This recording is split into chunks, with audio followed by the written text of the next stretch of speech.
Hello kids, welcome to AVI Abacus and Vedic Math Institute.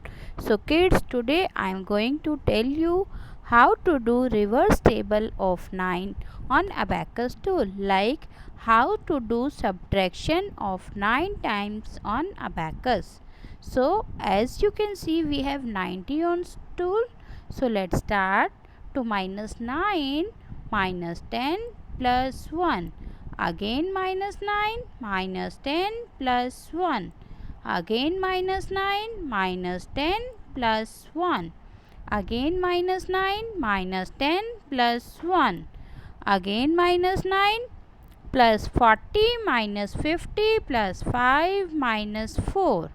Again minus 9 minus 10 plus 1.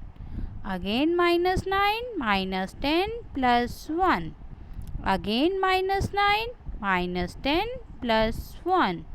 Again minus 9 minus 10 plus 1.